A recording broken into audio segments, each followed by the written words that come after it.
Chris Brown throws major shade after Bad Bunny's Super Bowl halftime show. Immediately after the performance ended, he took to his Instagram story to write, "I think it's safe to say they need me." Chris Brown made it loud and clear that the Super Bowl should be calling his name for the halftime headline, and that bold move shook the room fast.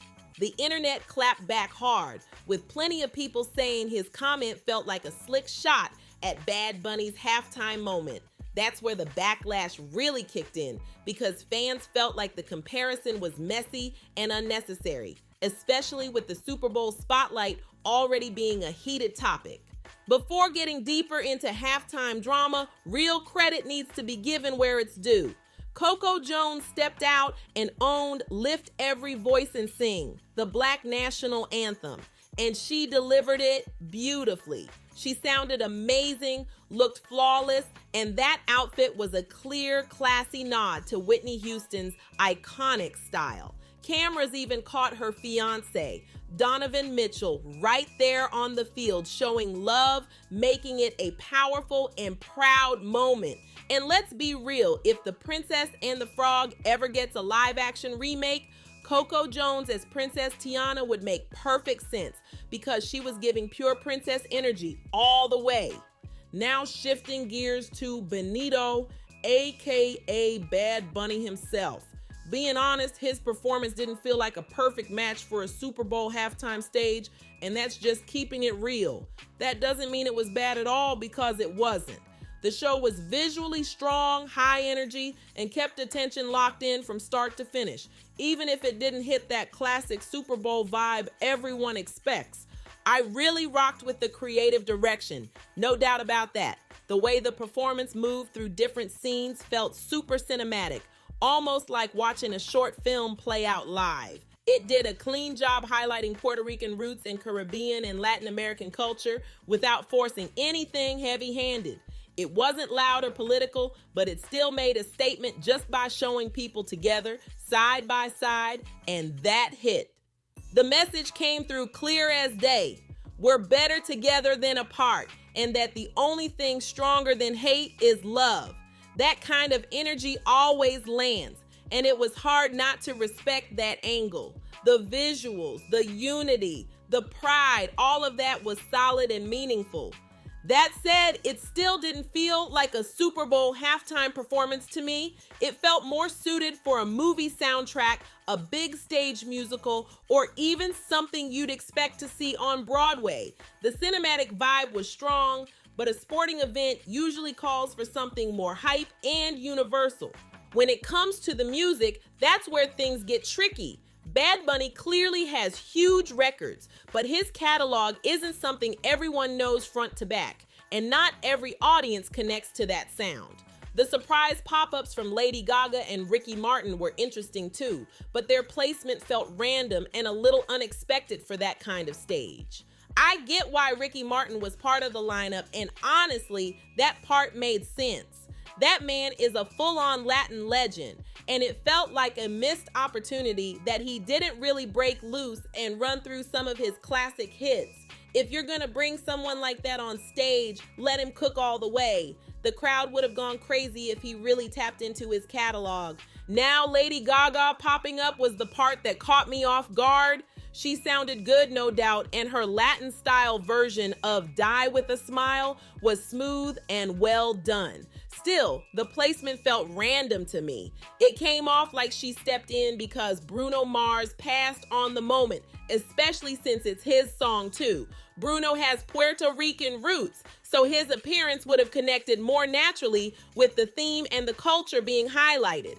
All things considered, Bad Bunny's show was solid. It wasn't trash and it wasn't boring at all. I just personally would have liked something different for the halftime stage. That's just my take, and I already know not everyone's gonna agree with that. When I think Super Bowl halftime, I'm thinking nonstop energy, hit after hit after hit. I'm thinking about the kind of shows Beyonce delivered, what Bruno Mars brought, and even Rihanna too. Rihanna isn't on the same level performance-wise as Bruno or Beyonce, But her halftime show still stands out because she used the entire stadium, from the air down to the field, and she stayed locked into performing her biggest hits. That kind of energy is what really lights up the entire stadium.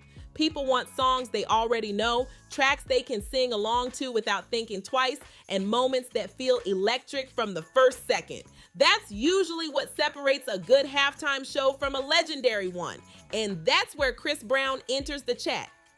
He was clearly watching this year's halftime show closely because right after Bad Bunny wrapped up, Chris jumped on his IG story and posted, "I think it's safe to say they need me." That one line stirred the pot instantly. A lot of people took it as him throwing shade at Bad Bunny like he was stepping on his moment. But honestly, it feels deeper than that. It looked more like a sideways message aimed at Jay-Z. Jay-Z has been rocking shirts that say, "The game needs me," and since he's the one curating the halftime show, Chris might have been saying, "Nah, you need me." That's a different kind of energy. The tension between Chris Brown and Jay-Z feels layered and long-standing, and in my opinion, it traces back to the situation involving Rihanna. Because of that history, it wouldn't be surprising if Jay-Z isn't eager to open that halftime door for Chris. On top of that, Chris does have a controversial past, and the NFL is known for playing it safe when it comes to optics. Still, if we're keeping it 100, Chris Brown on that stage would be a full-on spectacle. The dancing, the hits, the stamina, the crowd control. He would absolutely deliver a show people would be talking about for years. There's no denying it. Chris Brown is a top-tier performer. No matter how people feel about him personally, the talent is there. The stage presence is there. And the man knows how to entertain a crowd. But at the same time, a lot of folks haven't let go of his past controversies, and that's where things get real complicated. When he said the Super Bowl needs him, the backlash came in fast and ruthless. Social media had a lot to say, and some of the reactions were harsh. One person mocked his performance style, saying they'd rather see someone doing flips somewhere else, clearly trying to downplay his talent. Another comment straight up said they didn't want to see someone with abuse allegations on live TV, making it clear why people are uncomfortable with the idea. Others piled on, saying things like, "We don't want this at the Super Bowl," while sharing clips from past moments they felt were inappropriate for such a massive stage. There were also comments throwing around lines like, "Prison needs you," which shows just how intense and emotional the reactions got. A lot of these responses cross the line, but they also highlight why his name sparked so much division. And that's exactly why Chris Brown would always be a controversial choice. He's not built for the mainstream audience anymore. He has a loyal fan base, real popularity, and undeniable skill. But that doesn't automatically translate to acceptance on the biggest stage in the world. Because of that, the dream of headlining the Super Bowl halftime show might be one he has to let go, whether people think it's fair or not.